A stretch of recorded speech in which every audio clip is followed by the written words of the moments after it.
transatlántico y dio nacimiento a la revolución industrial y logró que Inglaterra se convirtiera en la mayor potencia económica de la época. Francamente, creo que estamos ante una situación muy similar, de encrucijada histórica, donde tenemos que tomar una decisión sobre cuál ha de ser el rumbo económico, político y social. Y estas son las tres conclusiones de mi presentación, con la cual, si estáis de acuerdo, acabo aquí y empezamos a hablar. En primer lugar, que el debate científico sobre la existencia del cambio climático se ha acabado. Más allá de cualquier ideología, lo cierto es que hoy la inmensa mayoría de los países, Sarkozy en Francia, el Partido Popular, el Partido Socialista en España o cualquier candidato, incluso en Estados Unidos, republicano o demócrata, reconoce que el cambio climático es una realidad. Y hablaré un poquito más sobre este tema. En segundo lugar, que viviremos en un mundo de bajas emisiones de CO2 y que cambiará por completo nuestra forma de ver el mundo de la energía y la contaminación. Y que esto, francamente, empieza a nivel local. Y por último, que veremos una explosión sin precedente alguno en el desarrollo de la innovación y las tecnologías limpias, lo cual generará oportunidades de negocio, desarrollo e inversión, tanto para los gobiernos como para las empresas y empresarios y, por supuesto, para las entidades locales. El panel internacional de las Naciones Unidas sobre el cambio climático está compuesto por más de 3.000 científicos, representando a más de 130 países. Cada uno de los miembros del IPCC han sido elegidos de forma autónoma e independiente por países y elegidos por sus homólogos en cada país, aquellas personas o científicos más respetados sobre este tema.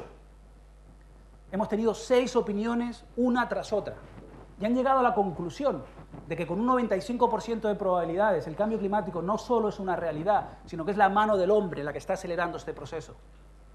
No sé vosotros, para mí un 95% de probabilidades, francamente, es apabullante. ¿Qué más esperamos? No hay color político, no hay ideología al respecto. Creo que hace 5 años se podía hablar de dudas, hoy no. Hoy podemos hablar sobre matices, pero no podemos, francamente, hablar de si existe o no el cambio climático.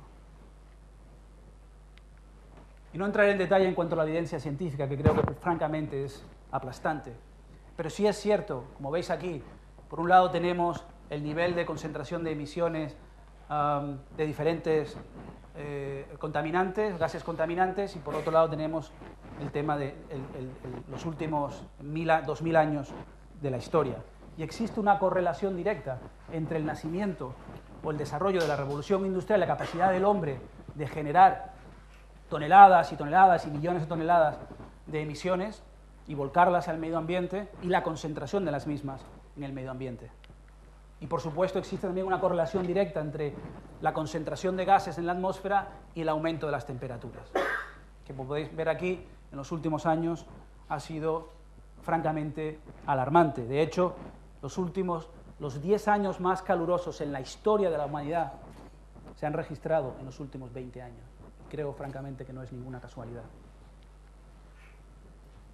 Podría pasar aquí 20 o 30 minutos más hablando de la evidencia científica, y reconozco que no soy un científico ni un experto en este tema, pero sí sé dónde encontrar la información de absoluta confianza y de rigor, y desde luego concluyo, en mi opinión, que el debate ha acabado.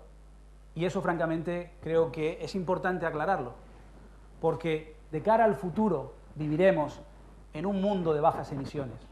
Viviremos en un mundo de bajas emisiones porque se nos va la vida en ello, pero también porque representa una gran oportunidad de negocio de cara al futuro.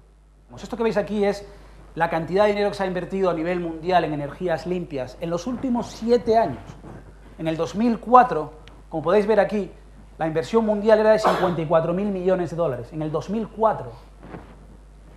En el 2011 sobrepasó los 260.000 millones de dólares, de 54 a 260.000. Las proyecciones son que en el año, a finales de este año, el 2012, superaremos los 300.000 millones de dólares en inversión en energías limpias a nivel mundial. Me diréis si es o no una tendencia a nivel mundial. Lo mismo podemos decir de las entidades multilaterales. Lo que veis aquí es el tamaño del portafolio de inversiones de las entidades multilaterales, como son el Fondo Monetario Internacional, el Banco Mundial, el Banco Europeo de Desarrollo, y cuál ha sido el comportamiento de cara al futuro. En el 2007, la inversión total era de 6.500 millones de dólares en energías limpias o proyectos de alguna forma u otra relacionada a la economía verde. En el 2009 era de 21.000 millones y ya hoy, aunque no tenemos la información aquí, lo miré esta mañana, y hemos superado los 35.000 millones de dólares en tan solo 4 años. China, hoy por hoy, es el gigante de las energías verdes. No es Europa y no es Estados Unidos. Se calcula que se están gastando en China del orden de los 9.000 millones de dólares al mes. ¡Al mes! Hay países de los más desarrollados que no se gastan 5.000 al año y están gastando 9.000 al mes. El objetivo en el 2011 era de generar un 10% de su electricidad de fuentes renovables. Terminaron el año generando un 12% y de hecho de cara al 2020 quieren llegar a generar el 15% de toda la electricidad procedente de fuentes renovables. El plan a 5 años es aumentar la eficiencia energética del país en un 20% a partir del 2010. El objetivo de eólicas, 100 gigavatios antes del 2020. Hoy China es el mayor generador o el mayor mercado por megavatios instalados de energía eólica y de energía fotovoltaica del mundo. Lo mismo puedo decir de Estados Unidos. Creo francamente, y no soy la fuente más objetiva, puesto que hasta hace poco representaba al gobierno de Estados Unidos y ahora represento la campaña del presidente, pero francamente creo que ha habido un antes y un después en Estados Unidos a partir del 2008, cuando llega el presidente Obama a la Casa Blanca. Pasamos de ser parte del problema a ser parte de la solución.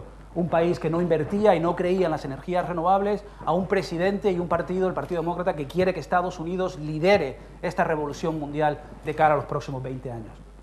Y hablemos de cifras una vez más. El presupuesto federal del gobierno de Estados Unidos en el 2008 para fomentar el despliegue de las energías renovables era de apenas 1.200 millones de dólares. Pasamos en un año de 1.200 millones en el 2008 a 15.000 millones en el 2009, haciendo un plan de inversión de un mínimo de 15.000 millones al año durante los siguientes 10 años. Me llena de orgullo poder decirles que 3 años más tarde no solamente hemos mantenido ese objetivo de invertir 15.000 millones al año, sino que lo hemos logrado multiplicar de forma exponencial. De hecho, en el plan de estímulo económico del presidente se invirtieron 7.000 millones de dólares adicionales a esa cantidad. Francamente, ha sido un momento histórico para Estados Unidos en cuanto a la inversión y el fomento y despliegue de las energías renovables en Estados Unidos. Actualmente existe aproximadamente un 7% de energías, entre comillas, limpias en Estados Unidos, lo cual no es cierto, porque el 4,5% es energía hidráulica, con lo cual, si estamos hablando de energías limpias como las conocemos en España, solar y eólica, estaríamos hablando de aproximadamente un 2,5% aproximadamente. ¿Por qué es importantísimo hacer hincapié en esta cifra?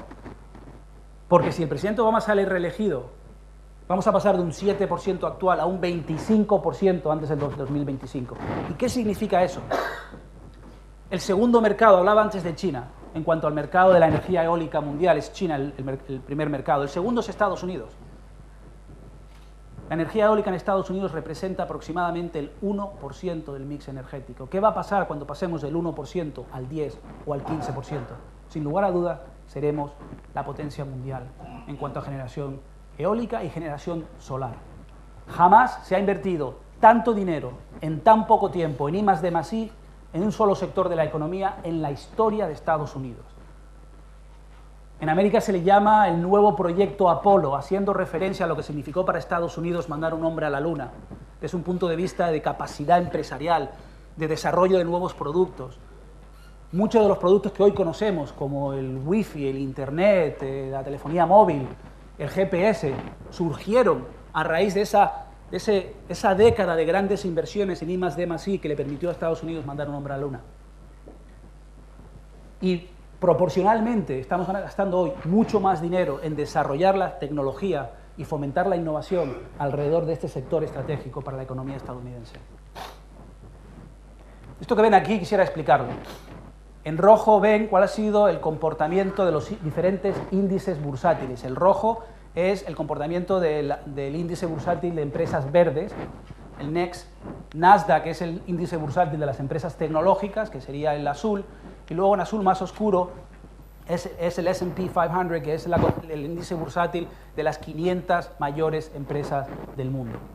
Lo que pueden ver aquí es que, en primer lugar, las empresas verdes han mostrado un comportamiento en bolsa muy superior a los otros índices bursátiles, que a todos, por supuesto, afectó la crisis de forma significativa, pero también es cierto que fueron las empresas verdes las que menos sufrieron y las que más pronto salieron de la crisis. Y francamente creo que en el momento que se vuelva a retomar la senda del crecimiento, veremos un comportamiento al alza una vez más. O sea que tiene sentido ser verde no solamente porque es lo correcto y es el futuro, sino porque es absolutamente rentable hoy. Hablemos de los combustibles fósiles en particular. Hoy en día, solo el 30% de las reservas de petróleo del mundo son petróleo convencional. Petróleo convencional significa aquel petróleo, o esas bolsas de petróleo a las que son relativamente fácil llegar. Pero el 70% de ese petróleo y del gas está en aguas profundas o está en grandes profundidades bajo los océanos, o de alguna forma u otra son lo que llamamos el petróleo o el combustible no convencional. Y veis los precios. Obviamente cuesta mucho más sacar petróleo a 1.500 metros de profundidad que de lo que te puede costar sacarlo a 20 o 30 metros de la superficie. Por consiguiente, todos están de acuerdo en que esto pondrá una presión enorme para que sigan aumentando los precios del petróleo de cara al futuro. De hecho, según todas las fuentes que hemos encontrado, pero particularmente me llamó la atención esta, que ponía 3 escenarios, según el Energy Information Administration, en el 2009 hizo una proyección sobre hacia dónde iban los precios del petróleo. Vemos 3 escenarios. El escenario más agresivo pone al barril de petróleo aproximadamente en $200 el barril. Lo probable es que esté alrededor de entre 100 y 150, según todas las proyecciones. Y luego tenemos los más conservadores que dicen que puede mantenerse en $50 el petróleo. Lo que es cierto es que jamás volveremos a ver un barril de petróleo a 15, 18, 20, 30, 40 o $50. Y que desde luego eso va a cambiar por completo el panorama de las energías renovables de cara al futuro. Creo francamente que esa realidad, la que hemos visto anteriormente, crea las condiciones propicias para que seamos testigos a un verdadero desarrollo de las energías renovables de aquí a los próximos 10 años. ¿Qué quiero decir con eso? Francamente, estamos ante un momento histórico para la humanidad, donde la innovación va a ser la clave que nos permita dar respuesta a esos retos que mencionaba al principio y que van a afectar a la sociedad, a los países, a las comunidades y a todas las personas que habitan en la Tierra. Esto que veis aquí es la competitividad de las energías limpias.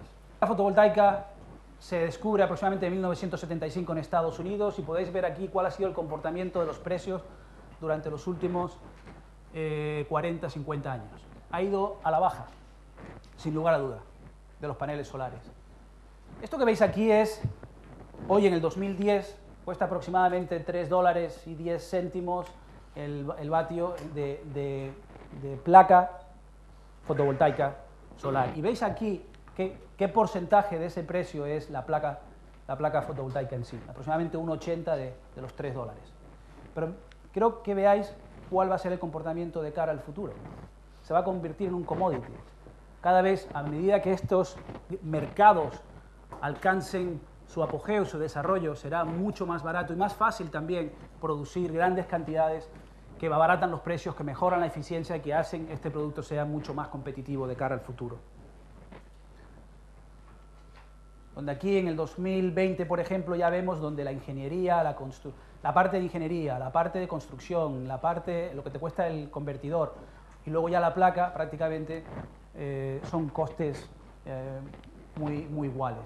Lo mismo ha pasado con el coste de la batería de litio. Veis aquí también en 1999, prácticamente cuando aparece cuando desarrollamos la capacidad tecnológica de almacenar energía, y qué ha pasado hasta hoy ha ido en una caída libre el tema de los precios. Lo mismo puedo decir de los precios históricos de las bombillas LED.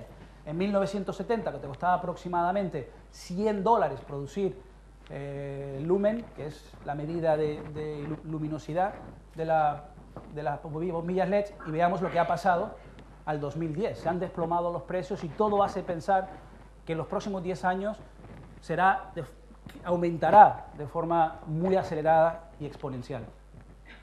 Y quiero concluir en cuanto al papel y el rol que va a jugar la innovación como solución a estos retos. Un pendrive que tengo yo aquí hoy, en el que traigo mi presentación, de 5 gigabytes, cuesta $5 aproximadamente hoy en el mercado. Hace 10 años costaba $5.000. Hace 25 años costaba 120 millones de dólares.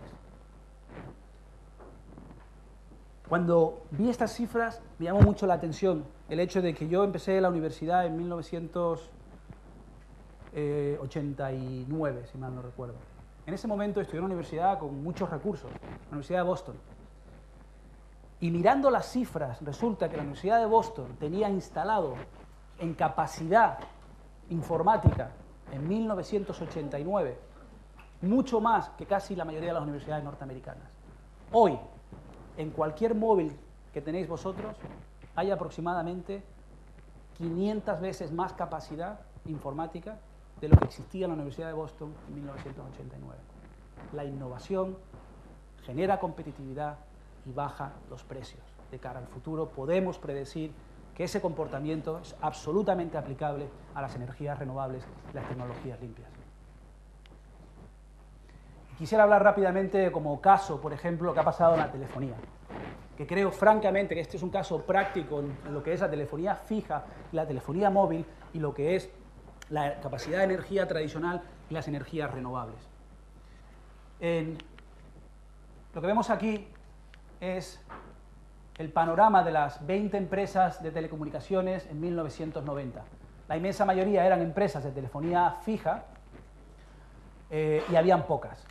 Aparece una tecnología rompedora que es la telefonía móvil, que le permite a las empresas facturar mucho más, bajar costes y aumentar el servicio a nivel mundial. Hoy las 20 empresas de telefonía mundial están mucho más repartidas a nivel mundial y la inmensa mayoría de los ingresos proveen hoy en día de la telefonía móvil. Esto que veis aquí es cuál ha sido el histórico de los ingresos de las empresas de telefonía, donde vemos que cada vez facturan más y cada vez la telefonía móvil representa un mayor porcentaje de esos ingresos. ¿Y qué ha pasado con los precios? Yo no lo sé vosotros, pero en 1994 recuerdo perfectamente bien haber pagado $1 y $2 el minuto de telefonía móvil. Hoy estamos prácticamente a la paridad. Cuesta lo mismo una llamada telefónica en un teléfono fijo que en un teléfono móvil, a pesar de lo que digan muchas empresas de telefonía en este país, pero prácticamente nos cuesta lo mismo. Es de predecir que las energías renovables seguirán este mismo comportamiento de cara al futuro. Quiero hacer una pequeña pausa en este gráfico tan confuso y lleno de colores y explicaros lo que es, porque francamente me sorprendió mucho. La fuente, aclaro, que no es ninguna ONG, no es ninguna entidad multilateral, no es ningún centro de estudio. Esta información que veis aquí nos la facilitó la Asociación Nacional de Coches de Estados Unidos, de fabricantes de coches de Estados Unidos, con lo cual es una proyección hecha por la industria. Esto que veis aquí en verde cuál es la curva. Lo que veis aquí es el porcentaje de vehículos, de ventas, nuevas ventas de los vehículos y qué tipo de vehículos se venden. Hoy en día el 100% de los coches, perdón, hace 10 años, en el 2000, el 100% de los coches que se vendían al mercado eran coches convencionales, con motor de combustión, el coche que todos conocemos. En el 2011, pues ya empezamos a ver que empiezan a surgir nuevos modelos de coches híbridos y coches eléctricos. De hecho, hace 4 años en Estados Unidos había un modelo, el Prius. Hoy hay 18 modelos de coches eléctricos o coches híbridos. Con lo cual, vemos que va a pasar de cara a los próximos 20 años. En cuanto a la curva, en cuanto al porcentaje de las nuevas ventas de los coches, qué porcentaje son coches convencionales y cuáles son coches de otro tipo. Nuestros hijos, de cara al 2030, verán un mundo donde los coches que conocemos hoy serán reliquias y serán aparatitos interesantísimos. Si tenéis una Harley Davidson, guardadla. Si tenéis un coche antiguo, cuidado como si fuese un tesoro. Porque estamos hablando de 20 a 30 años. En azul vemos los coches híbridos y vemos que hoy son prácticamente un 1 o un 2% del mercado. Pero veamos cuál es el comportamiento de cara al 2020. Estamos hablando de 9 años. Y probablemente, aunque se haya equivocado en un 100%, si pasamos de un 1% a un 20%, no a un 40%, estamos hablando que de los coches nuevos que se vendan en el 2020, entre un 20 y un 40% serán coches híbridos. Y eso representa un panorama muy distinto al actual, de grandes oportunidades. En rojo vemos los coches eléctricos, puramente eléctricos y no híbridos, coches de enchufe, donde también pueden llegar a ser un 20%, pero francamente yo creo que esto cambia el panorama y que es francamente interesante ver cuál es la proyección de la misma industria sobre cómo va a cambiar el parque automovilístico del mundo. Y hablemos de la tecnología, la innovación, cómo francamente cambia y a qué velocidad. Esto que veis aquí es un generador en los años 80 eólico. La capacidad media de generación era de apenas medio megavatio. En los 90, hoy estamos hablando de que hay 2 modelos de aerogeneradores que son capaces de generar 10 megavatios por torre, 10. Y todo hace pensar que podremos tener en el mercado, de manera comercial, en 2 años, generadores de 15 megavatios. ¿Qué ha pasado al tamaño de los aerogeneradores? En los años 80, el diámetro de las astas era de 17 metros. Hoy es de 127 metros, en apenas 20 años. Esto es la capacidad, esto que vais a ver aquí ahora es la capacidad de generación de los parques eólicos. El mayor parque eólico del mundo, del 90 al 94, era de 20 megavatios. Del 95 al 94, 97 megavatios. El mayor, del 2005 al 2009, 366. El mayor parque eólico en los que se está construyendo ya es de 1000 megavatios. Y estamos hablando de que dentro de 5 años se construirá el primer parque eólico de 1500 megavatios. La energía solar.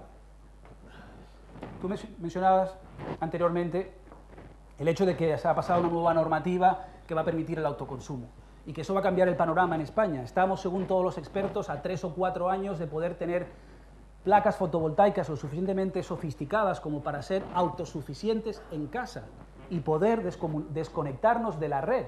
Y no hablo de ciencia ficción porque la tecnología existe hoy, y no hablo de ciencia ficción en un panorama donde no hay un marco regulador, un marco legal que lo permita, porque ya lo existe. Y de hecho, tengo entendido que en España se aprueba la nueva ley en los próximos 2 a 4 meses, que va a hacerlo incluso mucho más fácil. La tecnología existe y el futuro de la solar va a jugar un papel importantísimo. Primero, porque la fotovoltaica, como hemos visto anteriormente, sigue bajando los precios y siendo más competitiva. Estamos muy cerca de la paridad. En las Islas Canarias o en las islas